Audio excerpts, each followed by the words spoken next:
di grup yang sama. Baik, Bismillahirrahmanirrahim. Assalamualaikum warahmatullahi wabarakatuh. Selamat pagi menjelang siang dan salam sejahtera untuk kita semua. Teman-teman mahasiswa yang saya banggakan, saya cintai, perkenalkan ya, kita baru bertemu di kelas pertama. Ya, mungkin ini adalah mata kuliah pertama yang teman-teman ikuti video conference-nya ya. Gitu. Tidak apa-apa, kita sambil berkenalan, ya, berkenalan dengan saya, juga berkenalan dengan mata kuliahnya, ya. Saya Muhammad Nur Ihsan, dosen tetap program studi komunikasi Universitas Siber Asia, yang mengampu beberapa mata kuliah di semester ganjil saat ini, gitu ya. Saya mengampu mata kuliah pengantar komunikasi digital, pengantar corporate communication, kemudian juga di semester atas ya ada pendidikan agama, ada copywriting ya, ada stakeholders mapping ya, ada filsafat, kemudian juga ada campaign digital dan publisitas dan lain sebagainya ya. Selain di Universitas Siber Asia, saya juga mengajar di beberapa kampus lain ya, di antaranya Universitas Nasional ya dan juga Universitas Terbuka.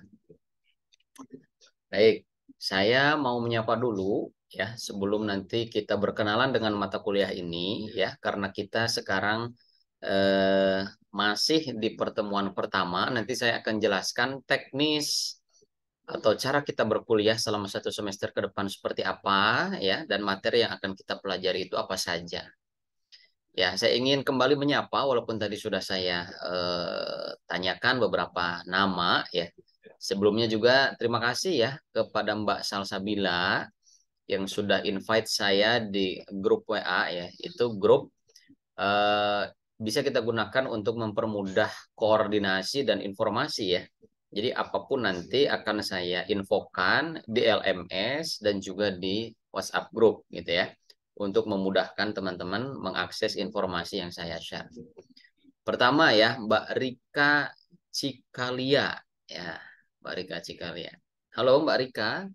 Iya, halo Pak. Oke ya, nggak apa-apa ini walaupun masih 6-7 orang.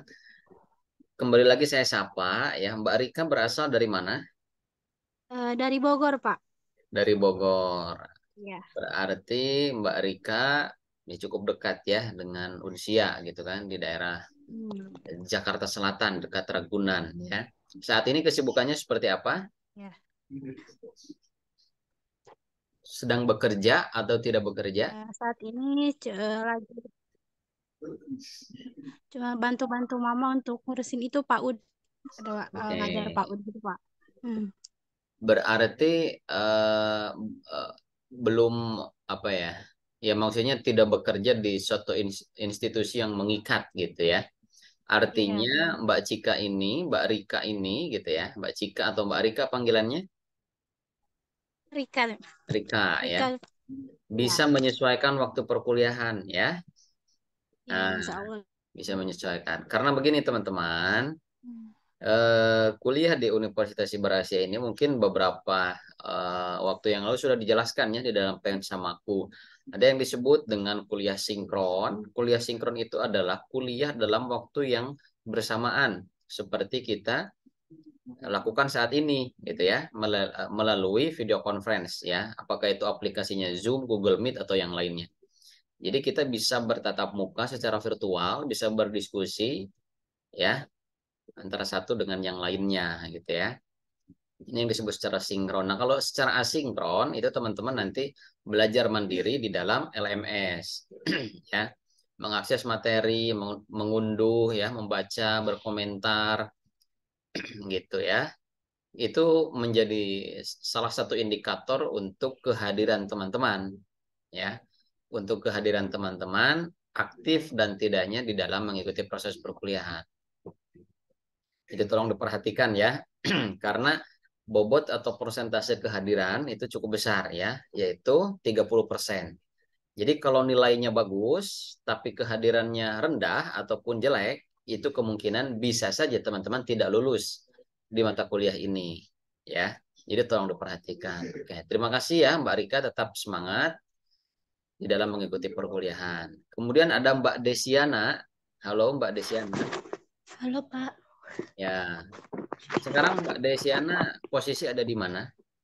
ini aku sedang ada di tempat kerja dan kebetulan eh maaf Pak, ini kebetulan saya jaga anak daycare dan ini lagi nidurin anak usia apa batita. Oke, oke, oke. Silakan, silakan. Silakan di mute saja kalau begitu ya, kalau lagi tidurin anak. Baik. Ya, terima kasih Luar Pak. luar biasa ya semangatnya Mbak Desiana lagi di tempat kerja ya, di tempat daycare ya. Tempat daycare.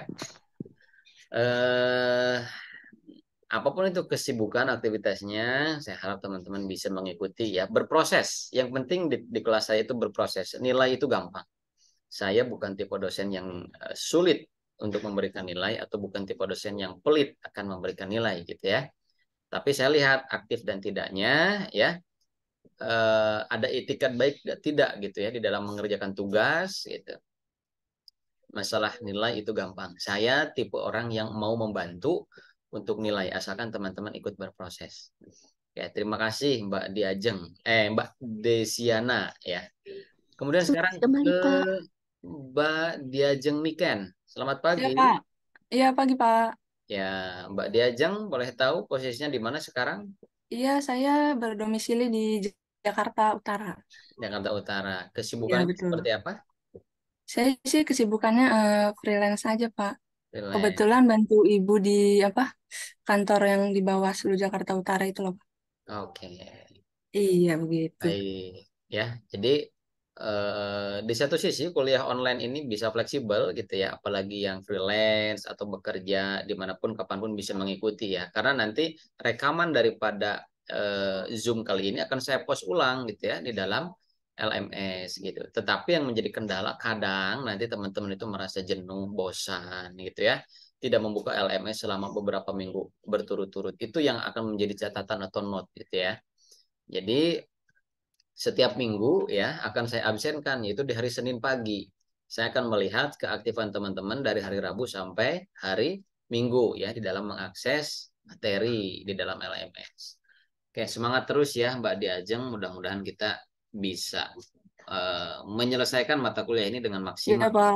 Oke. Kemudian ada Mbak Salsabila. Halo Mbak Salsabila. Halo. Oke. Mungkin lagi ditinggal ya HP atau laptopnya. Kemudian ada Mbak Ananda Niko. Mbak Ananda atau Mas Ananda, mohon maaf ya karena tidak beberapa nama itu di semester-semester sebelumnya juga saya tertukar. Ya harusnya manggil Mbak malah Mas atau Mas malah Mbak. Halo Ananda Niko ada di sini? Iya, halo, selamat pagi, Pak. Oke, Ada, Pak. berarti Mas Ananda Niko berarti ya. Iya, betul, Pak. Oke.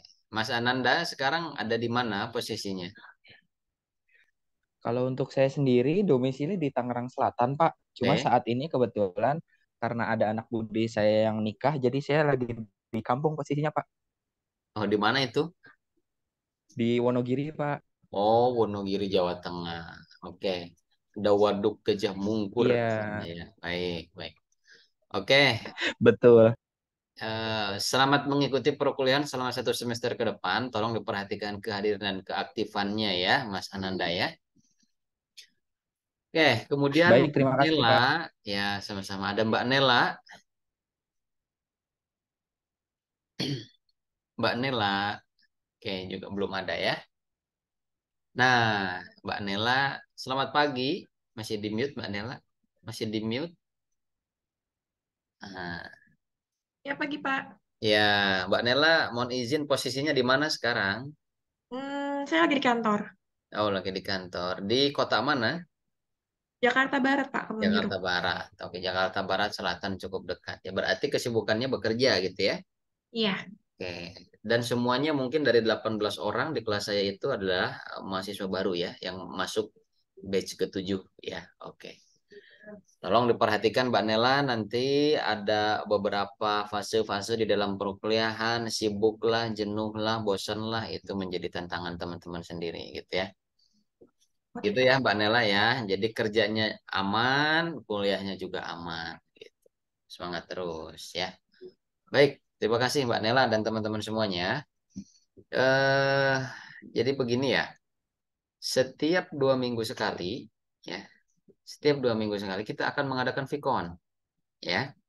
Nah, Vicon itu sendiri, ya, sifatnya fleksibel terkait waktu, jam ataupun hari, ya. Bisa bisa saja kita sama nanti 2 minggu ke depan itu sama di hari Jumat jam 10 juga, ya. Misalkan di hari Jumat jam 10 juga, bisa juga nanti berbeda. Jadi untuk informasi Vicon nanti akan saya sampaikan di LMS dan juga akan saya sampaikan di dalam WhatsApp group, ya. Kalau memang saya berhalangan untuk mengadakan Vicon, mungkin akan kita geser ke minggu selanjutnya, gitu ya. Yang penting kurang lebih dalam satu semester itu adalah ada atau terselenggaranya 7 kali video conference, ya. Jadi per 2 minggu satu kali. Kalau per 2 minggu satu kali, berarti materi yang akan dibahas atau diulas adalah dua materi itu. Dan teman-teman sudah bisa melihat atau mengakses video pembelajaran. Nah, di sini menjadi pertanyaan, kenapa kok yang menyajikan materinya adalah Bu Adinda gitu ya. Jadi sistem di Unsia bahkan kampus yang lainnya juga itu adalah tim teaching ya. Ada dosen koordinator atau pengembang, ada juga dosen pengampu. Nah, saya di sini sebagai dosen pengampu ya, anggota teaching. Pengembang dan koordinatornya Bu Adinda. Jadi yang menyajikan materi di dalam video conference atau di dalam video pembelajaran itu adalah Bu Adinda Arifia ya. Jadi teman-teman bingung gitu, kok yang tampil di video pembelajaran Bu Adinda, kok yang Vicon saya gitu. Jadi kami ini tim teaching, tim pengajar gitu ya. Gitu. Kemudian saya tadi masih maklum saja teman-teman yang bergabung lewat link yang dibagikan oleh Mbak Desiana kalau tadi kalau tidak salah ya. Oke, ini juga sudah ada beberapa yang bertambah ya, bergabung. Usahakan teman-teman mengakses Zoom itu dari LMS ya dengan mengetikkan nama dan NIM atau NPM-nya, NIM-nya sesuai dengan yang tertulis di dalam LMS. Kalau namanya seperti ini ditulis seperti itu gitu ya. Kalau namanya yang tertulis di LMS ditulis seperti itu dan NIM. Sehingga otomatis kehadiran Vicon akan terdetek gitu ya. Jadi tidak berbeda namanya gitu. Nanti akan saya perlihatkan ya seperti apa nanti kehadiran ya, kehadiran khususnya untuk video conference gitu. Contoh ya. Jadi di sini di pertemuan pertama, nah ya. Jadi ini sudah ada beberapa nama yang masuk secara otomatis ya. Teman-teman bisa melihat ini adalah sistem yang otomatis merecord kehadiran teman-teman.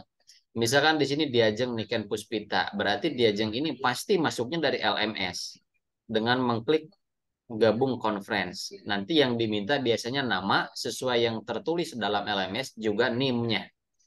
Ini di sini ya ada Nela ya, kemudian ada Ruwaida. Nah, Ananda Niko tidak ada di Iya, dia. sini ya. Ananda Niko tidak ada, Salsabila tidak ada, Mbak Diajeng juga tidak ada ya tadi ya.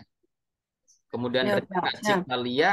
Rika Cikalia itu tidak ada. Berarti ini kemungkinan besar dari mana? Apakah dari link ya yang dibagikan temannya atau tidak sesuai menuliskan namanya. Sebagai apa namanya simulasi ini di sini ada Mbak Alia. Alia Fadilah ya, Mbak Alia Fadilah nampaknya sedang bekerja nih ya. Mbak Alia Fadila mungkin masuknya lewat link atau lewat LMS tetapi tidak sama gitu ya menuliskan namanya sesuai dengan di LMS maka tidak terrecord secara otomatis. Nah, nanti tolong kalau masuk dituliskan sesuai nama yang di LMS gitu. Nah, untuk kali ini saya bantu hadirkan secara manual gitu ya. Ananda Niko tadi sudah hadir. Kemudian Rika Cika ya. Kita lihat di sini ada Rika Cikalia juga belum hadir. Ada Salsabila, Mana ya? Salsabila mana ya? Ini kita berbicara tentang teknis saja dulu supaya teman-teman nanti tidak ada kebingungan. Kok di sini tidak ada nama salsabila ya? Salsabila Hani Firdausi ya. Apakah Mbak Salsabila itu betul di kelas saya?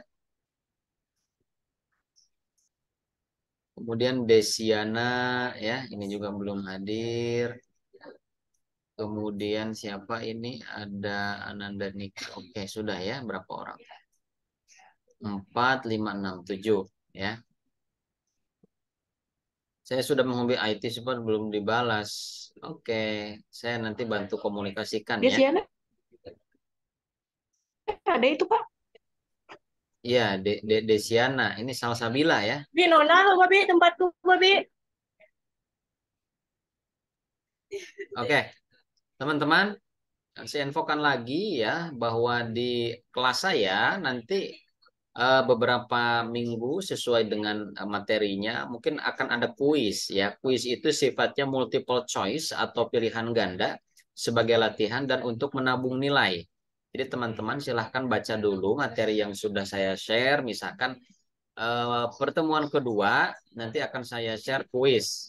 Tentu kuis itu menanyakan berdasarkan materi di pertemuan kedua gitu ya. Jadi tolong diperhatikan nanti. Dan akan ada tugas ya. Penilaiannya adalah tugas, UTS dan UAS gitu ya. Tugasnya di Unsia ini sifatnya adalah outcome ya. Tidak lagi berupa esai, tidak lagi berupa dan lain sebagainya. Mungkin karya gitu ya. Anda diminta membuat video, Anda diminta membuat karya, baik itu individu maupun kelompok gitu ya. Tapi insya Allah gampang kok gitu ya. Bisa dilakukan gitu. Kita dimulainya dari yang terendah dulu gitu ya. Kemudian yang sudah bergabung lagi ada Dita Agustin ya. Ada Dita Agustin, coba saya lihat di sini. Nah, juga ya bergabungnya tidak dari LMS. Baik. Teman-teman, saya akan menjelaskan ya tentang RPS kita. Mungkin teman-teman sudah saya arahkan untuk mendownload RPS. Tapi saya akan jelaskan roadmap atau peta perjalanan perkuliahan kita selama 1 semester ke depan ya.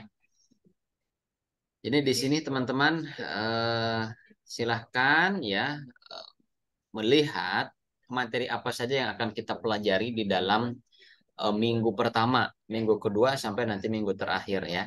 Di minggu pertama kita akan menjelaskan atau berbicara belajar mengenai pengertian daripada komunikasi ya. Gitu. Jadi berbicara tentang prinsip-prinsip komunikasi ya, etimologis komunikasi, unsur-unsur komunikasi, konseptual komunikasi. Di pertemuan kedua, pertemuan minggu depan, kita akan membahas tentang proses komunikasi dan fungsi komunikasi. Di pertemuan ketiga, kita akan membahas tentang pesan verbal dan pesan nonverbal. Apa yang dimaksud dengan pesan verbal dan apa yang dimaksud dengan pesan nonverbal ya. Serta apa saja contoh-contohnya di dalam kehidupan sehari-hari. Kemudian di pertemuan keempat ada model dan fungsi model ya. Ada model komunikasi dan apa fungsi dari model komunikasi itu. Kemudian ada model komunikasi SR ya atau stimulus respon ya. Model komunikasi Aristoteles, model komunikasi Laswell. Di pertemuan kelima, kita akan berbicara tentang model komunikasi Scrum dan model komunikasi Shannon dan Weaver ya, berdasarkan tokoh gitu ya yang merumuskan model komunikasi itu.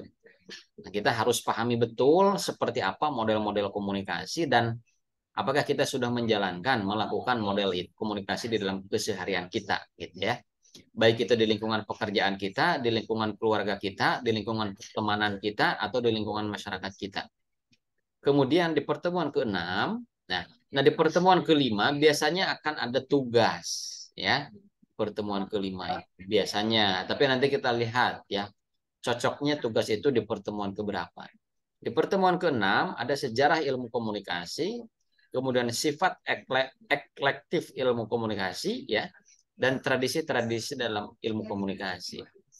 Dan di pertemuan ke-7 sebelum UTS kita akan berbicara tentang public relation, jurnalistik, dan periklanan sebagai cabang daripada konsentrasi ilmu komunikasi, ya. Yang dimana cabang konsentrasi ini menjadi sebuah aspek profesional gitu ya. Jadi dari komunikasi itu kita bisa mengarahkan diri kita menjadi seorang PR-kah, menjadi seorang jurnaliskah, atau menjadi seseorang yang mendesain iklan di belakang layar gitu ya. Pertemuan ke-8 itu ada UTS. Pertemuan ke-9 kita lanjut materi yang membahas tentang prinsip-prinsip komunikasi. Pertemuan 10 pengertian komunikasi intrapribadi ya. Kita sudah masuk ke level pertama komunikasi. Kemudian fungsi komunikasi intrapribadi, konsep-konsep dalam komunikasi intrapribadi. Pertemuan ke-11 ada pengertian komunikasi antar pribadi ya. Jadi ada perbedaan antara intrapribadi dan antar pribadi. Kemudian bentuk-bentuk komunikasi antar pribadi, tahapan perkembangan relationship gitu ya. Kemudian pola-pola hubungan dalam komunikasi antar pribadi. Di pertemuan ke-12 kita akan membahas materi tentang komunikasi kelompok ya.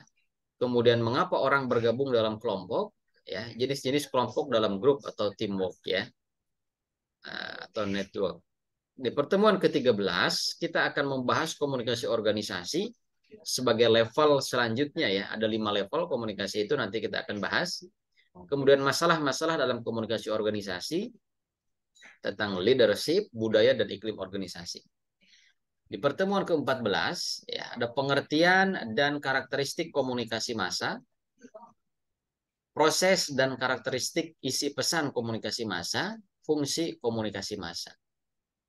Ya. Dan di pertemuan ke-15 kita akan berbicara tentang era digital, kesiapan di era digital, dan tantangan di era digital. Tentu semuanya, teman-teman, kita akan berbicara secara dasar dulu ya. Karena ini mata kuliahnya pengantar komunikasi digital. Kalau ada redaksi pengantar, berarti kita berbicara tentang yang dasar-dasar dulu. Oke, saya ingin tanya dulu ya teman-teman yang sudah membaca materi dan juga mempelajari RPS. Apakah semuanya sudah membaca materinya?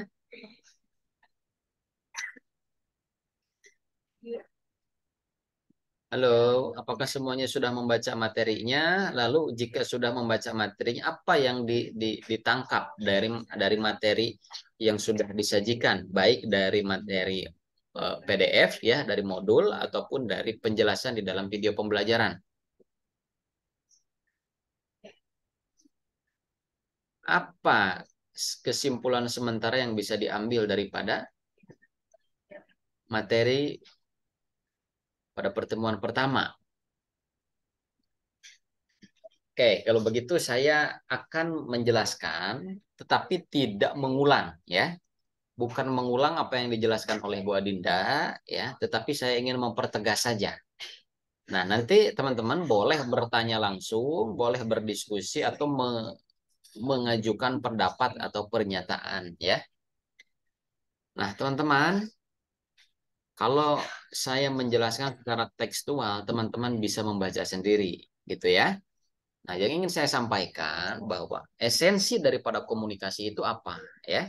Esensi daripada komunikasi itu adalah menyampaikan informasi ya dari komunikator kepada komunikan untuk mempengaruhi komunikan sebagaimana yang dikehendaki oleh komunikator.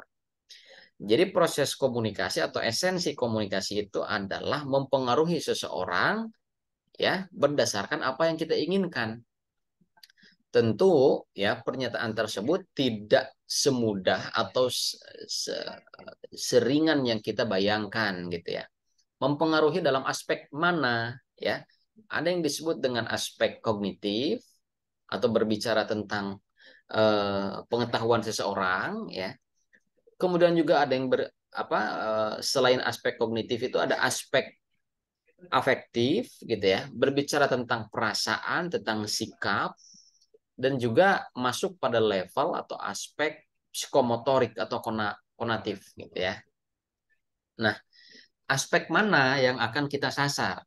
gitu ya. Kalau teman-teman mempunyai teman, mempunyai adik, kakak, apa yang disampaikan, lalu aspek apa yang disasar gitu ya.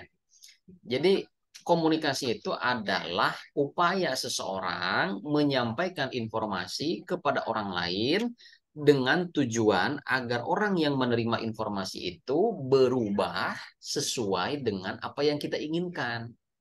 Nah, apa yang kita inginkan itu dibagi menjadi 3 tadi. Ada di dalam aspek kognitif, pengetahuan saja.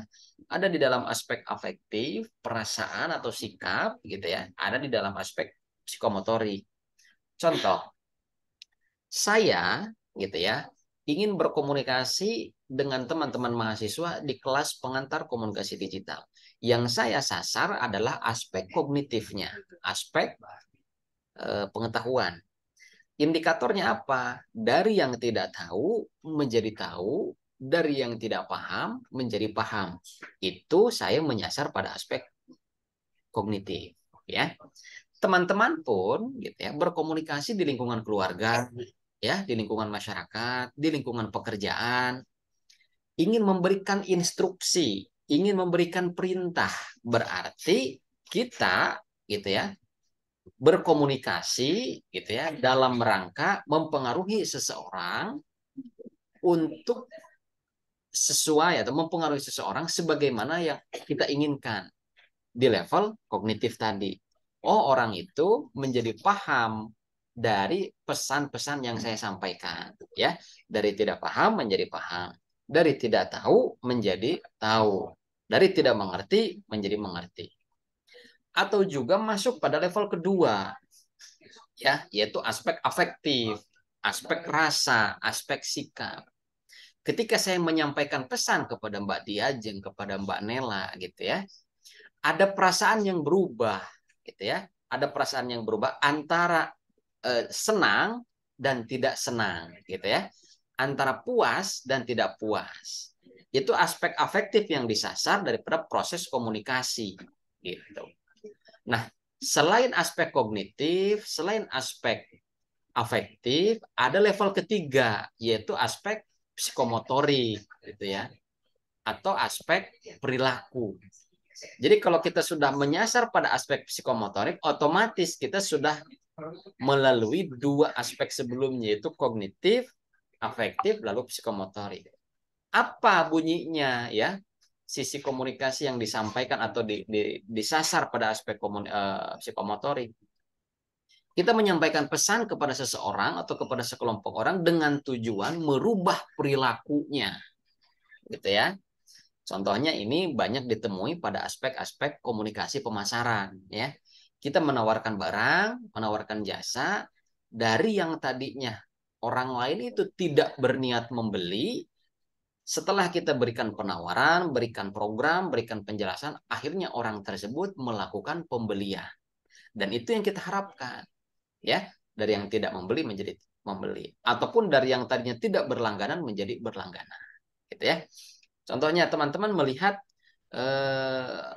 mata kuliah pengantar komunikasi digital ini sebagai sesuatu yang menyeramkan gitu ya. Tetapi kok setelah saya berikan pengantar, saya jelaskan, kok enak juga ya, kok asik juga ya, kok sesuai dengan atau relate ya dengan kehidupan sehari-hari. Nah, teman-teman selalu menunggu gitu ya, kapan diadakannya Vicon ini, selalu berkomunikasi aktif dengan saya sebagai pengampu dan lain sebagainya. Itu sudah masuk pada aspek psikomotorik.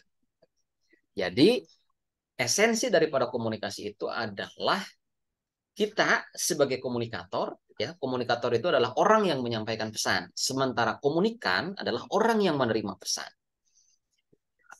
Esensi komunikasi adalah kita sebagai komunikator menyampaikan pesan kepada komunikan dengan tujuan merubah komunikan tersebut, gitu ya, sesuai apa yang kita inginkan, ya. Nah, apa yang kita inginkan itu ada pada aspek kognitif, afektif, juga ada pada aspek psikomotorik. Silahkan teman-teman menentukan targetnya itu atau sasarannya pada aspek kognitif, afektif, atau psikomotorik. Ya, itu dikembalikan.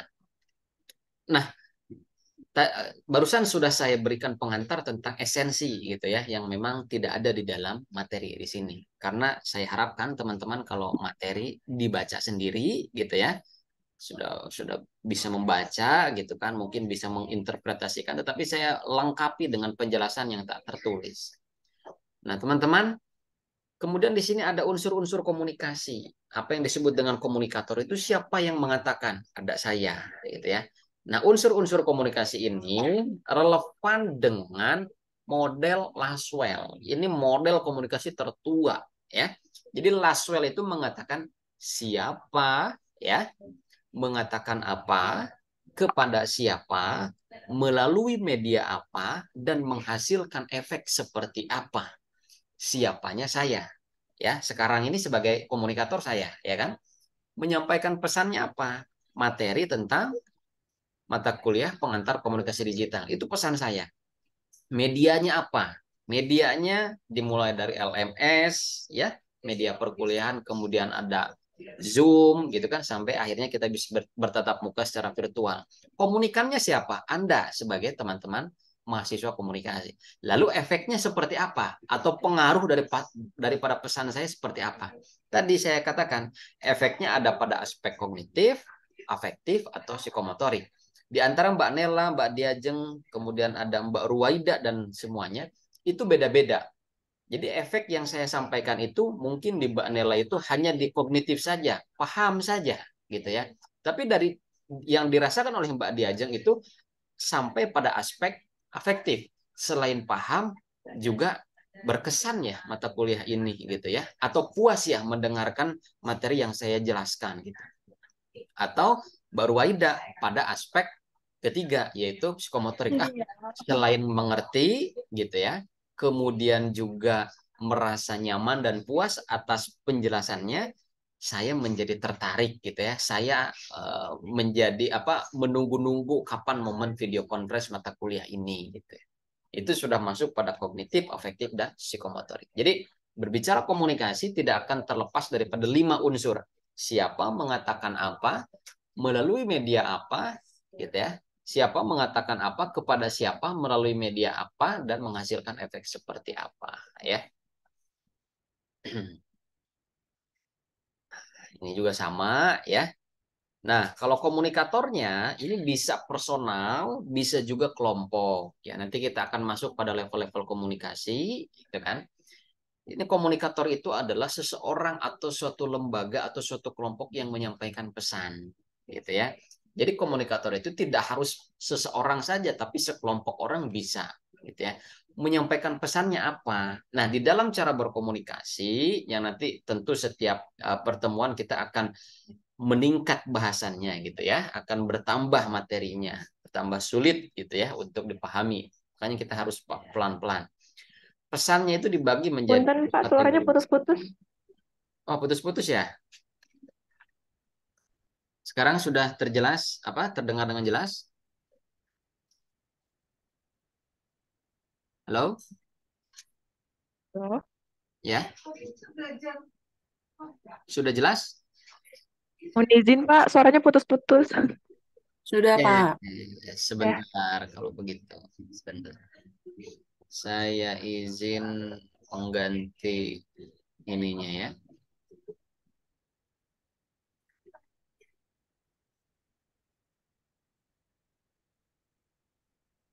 Bentar ya, teman-teman. Saya menggunakan WiFi kampus, mungkin sedang banyak dipakai ya.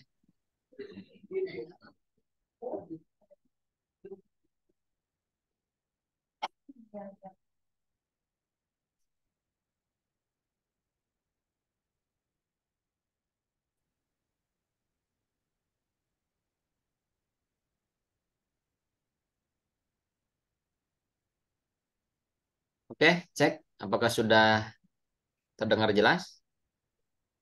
Putus-putus? Sudah Pak. Nah, ya. Oke. Oke, lanjutkan ya. Pesan itu terbagi dalam 2 kategori besar, ya, ada pesan verbal dan non-verbal.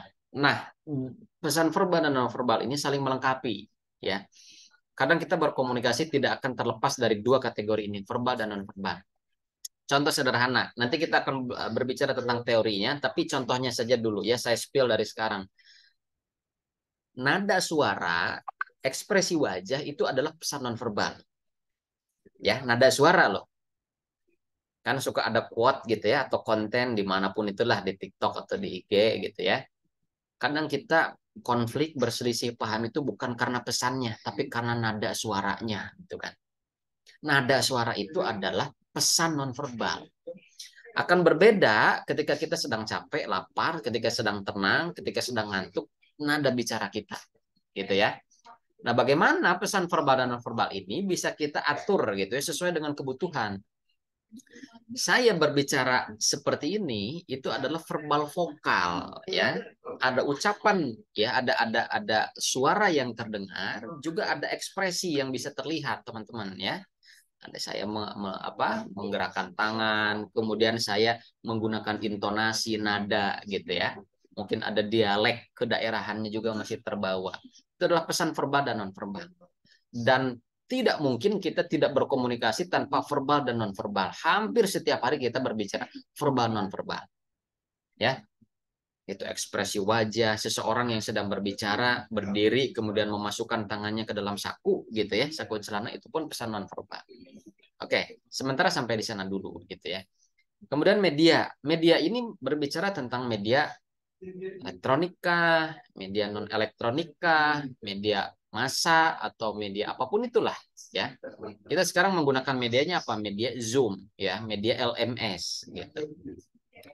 Atau lebih sederhana daripada itu, saya berkomunikasi dengan media bahasa.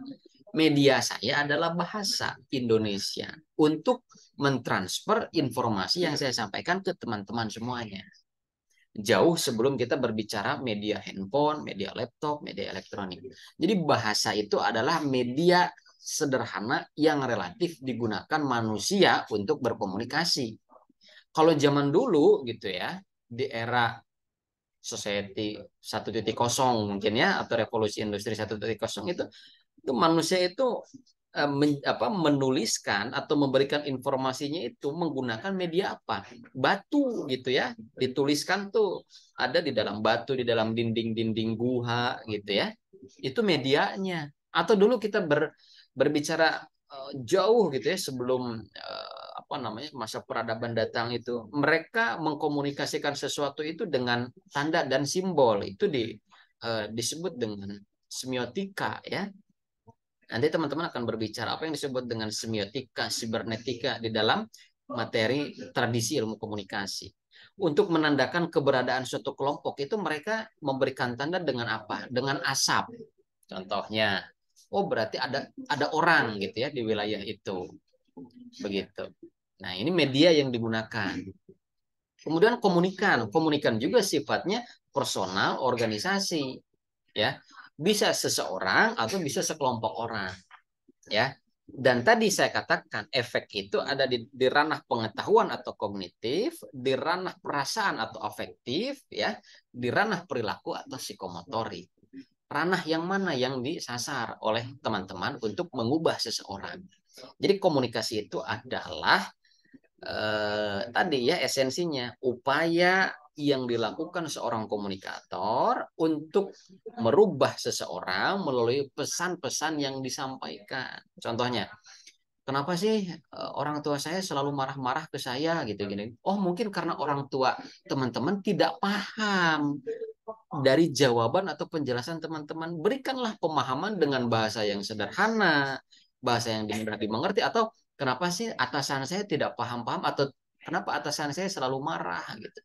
Bahwa teman-teman tidak bisa menjelaskan apa yang menjadi progres pekerjaannya. Berarti di ranah kognitif atau pengetahuan itu belum belum maksimal gitu ya. Aspek kognitifnya belum maksimal. Lebih jauh daripada itu, teman-teman bisa memberikan pemahaman pada atasan, bisa menyenangkan atasan gitu ya, sampai bisa membuat atasan itu royal gitu ya kepada kita. Gitu ya. Nah, indikator efektivitas komunikator sebagai komunikator, teman-teman ini semuanya sebagai komunikator ya. itu harus memperhatikan 3 poin besar ini. Ada yang disebut dengan kredibilitas. Ya, teman-teman mungkin tidak akan percaya kepada saya kalau saya menjelaskan materinya itu gugup, meragukan, gitu ya. Atau saya gelarnya bukan sarjana komunikasi dan magister komunikasi. Justru saya sarjana pertanian dan magister pertanian. Tapi saya menjelaskan komunikasi. Mungkin teman-teman akan ragu. Nah, inilah yang disebut dengan kredibilitas. Seperangkat persepsi komunikan tentang sifat-sifat komunikator. Teman-teman sudah bisa mempersepsikan saya itu orangnya seperti apa, menguasai atau tidak aspek komunikasi. Mungkin teman-teman sekarang sudah apa ya, ada persepsi yang timbul gitu ya, bahwa Pak Isen ini sudah tentu paham tentang komunikasi gitu ya. Itu yang membuat kredibilitas.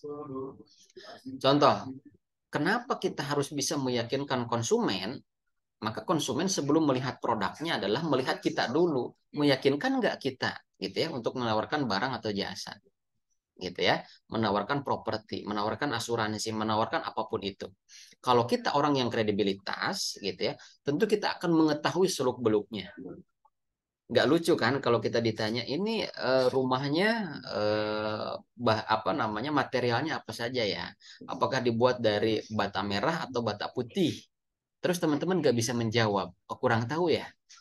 Nah, kalau masalah itu dan lain sebagainya. Otomatis orang yang akan membeli juga ragu. Ini orang gimana sih gitu ya. Berarti kredibilitas. Kredibilitas itu secara singkat saya katakan bahwa seseorang mengetahui atau menguasai dari apa yang disampaikan. Ya, itu kredibilitas. Kemudian ada atraksi, daya tarik komunikator yang bersumber dari fisik.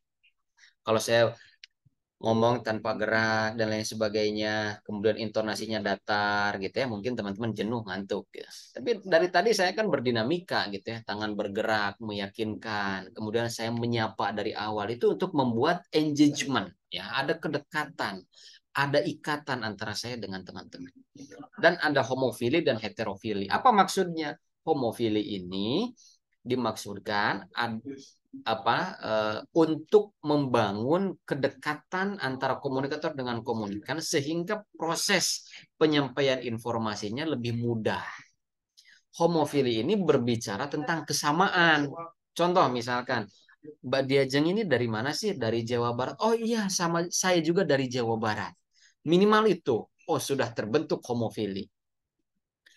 Kemudian Mbak Diajeng ini hobinya apa ya? Badminton. Oh iya, saya juga hobi badminton.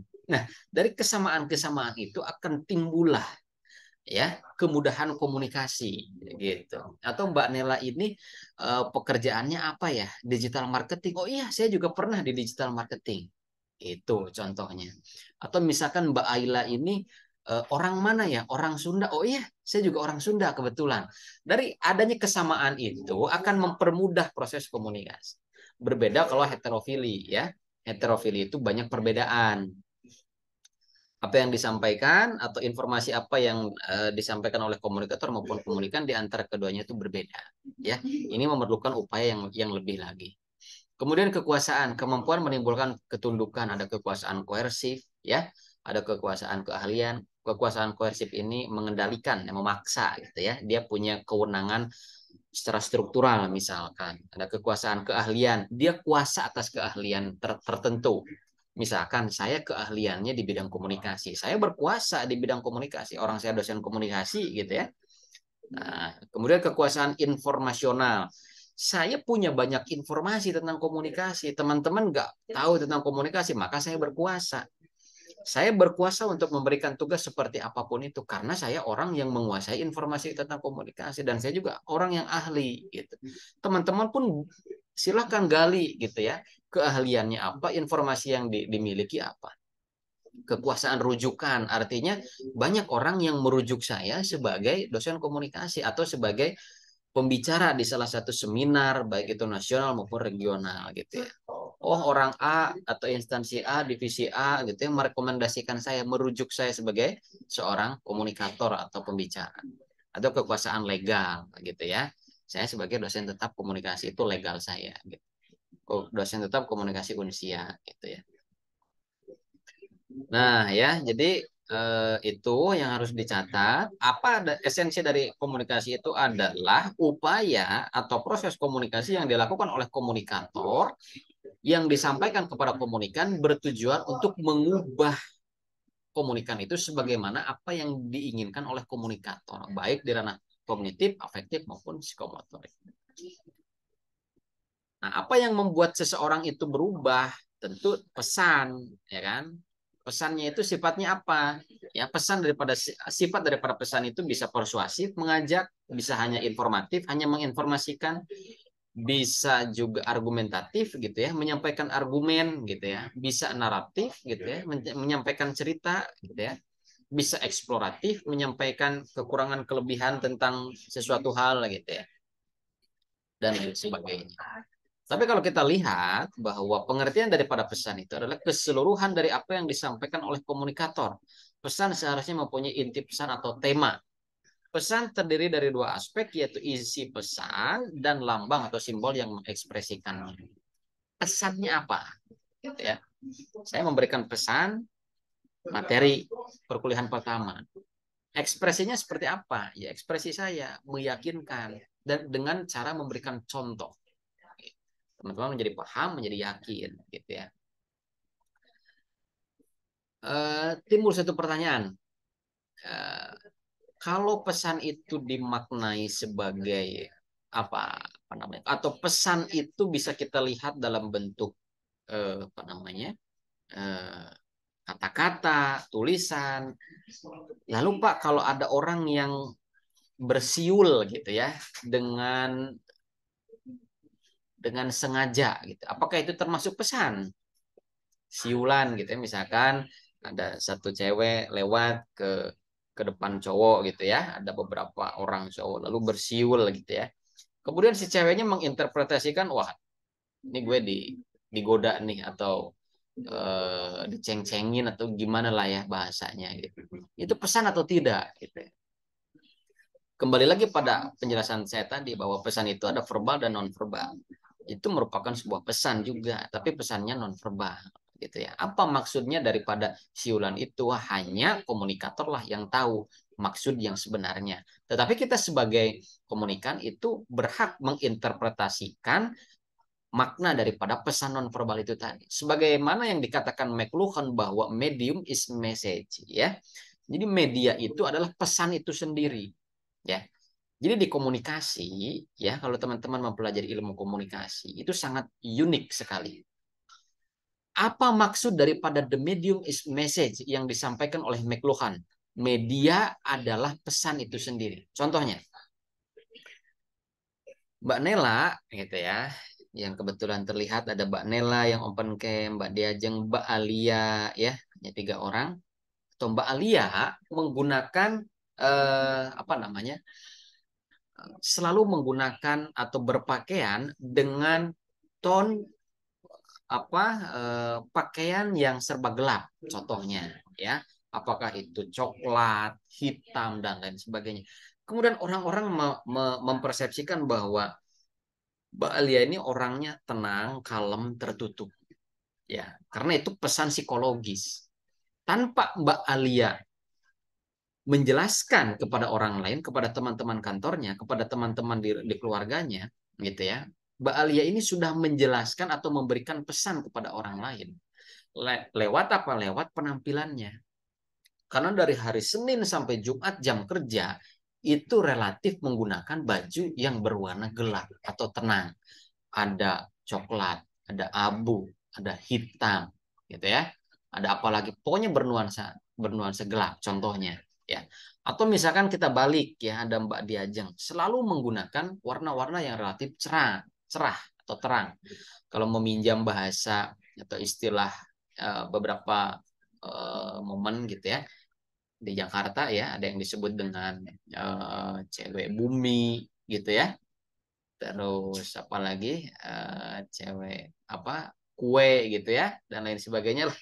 Itu mohon maaf kalau saya salah. Itu kan menandakan seperti apa seperti apa psikologi seseorang berdasarkan tampilan busana yang selalu digunakan gitu. Nah, Itu yang dimaksud oleh McLuhan ya, the medium is message, bahwa media itu sudah mengkomunikasikan ya. Media yang kita gunakan yaitu baju itu merupakan pesan yang tanpa kita sadari sudah mengkomunikasikan kepada orang lain gitu tanpa kita menjelaskan. Ya, jadi kita sekarang berusaha memperhatikan cara kita berpakaian, cara kita berkomunikasi dan lain sebagainya. Ya, apa yang melekat, atribut-atribut apa yang melekat di dalam diri kita itu adalah pesan yang akan tersampaikan tanpa langsung gitu ya, tanpa sengaja kepada orang-orang yang ada di sekitar kita gitu. Ini menariknya berbicara tentang komunikasi ya, terutama yang disampaikan oleh McLuhan. Kemudian tadi berbicara pesan, sekarang berbicara media. Media itu adalah saluran dalam penyampaian pesan dari komunikator kepada komunikan yang bertujuan untuk efisiensi penyebaran pesan ya. Untuk khalayak yang lebih banyak tentu menggunakan media massa ya. Pesan-pesan politik menggunakan media massa, apakah televisi, apakah sosial media dan lain sebagainya. Kalau kita berkomunikasi dengan dua orang, dengan satu orang, ya cukup menggunakan salah satu platform saja, apakah itu WhatsApp, apakah itu sosial media, gitu ya, dan lain sebagainya, ataukah itu email dan lain sebagainya. Kemudian efek, ya, efek akibat atau pengaruh ya, dampak daripada terjadinya proses komunikasi antara komunikan dengan komunikator ya. Efek kognitif, afektif tadi sudah saya jelaskan. Kemudian juga, nah ini ada kegiatan satu arah, konseptual komunikasi, kegiatan interaksi, kegiatan transaksi. Silakan dibaca saja ya untuk penjelasan-penjelasan secara normatif. Tadi saya sudah menjelaskan dan menambahkan materi yang tidak tersaji dalam materi perkuliahan. Begitu ya. Jadi kita berbicara yang umum saja dulu sebelum nanti kita masuk ke hal-hal yang lebih inti daripada proses komunikasi. Yang perlu diperhatikan adalah poin pertama, substansi atau esensi daripada komunikasi itu adalah proses atau upaya seseorang menyampaikan pesan kepada orang lain dengan tujuan untuk merubah baik di tingkat kognitif, afektif maupun psikomotorik. Dan yang kedua, ada unsur komunikasi yang tidak akan pernah kita pisahkan selama membahas komunikasi, yaitu unsur komunikasi. Siapa, mengatakan apa, kepada siapa, melalui media apa, dan menghasilkan efek seperti apa.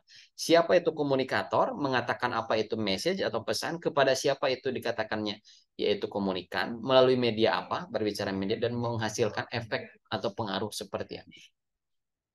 Gitu ya. Ada yang ingin ditanyakan, teman-teman? Halo, ada yang ditanyakan?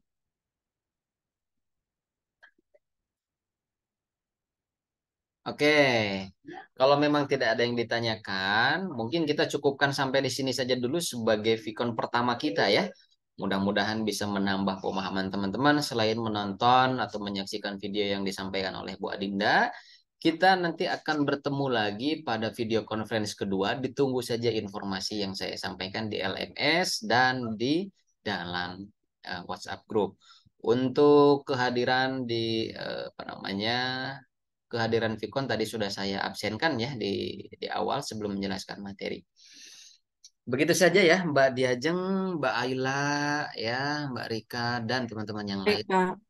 Selamat melanjutkan aktivitas dan tentunya tolong dijaga semangat kuliahnya. Kayak gitu ya. Terima Siap, kasih. Pak. Selamat Terima siang, kasih, Pak. sehat selalu Iya, sampai Pak. tutup. Assalamualaikum. Terima kasih banyak, Pak. Sama-sama. Waalaikumsalam warahmatullahi wabarakatuh.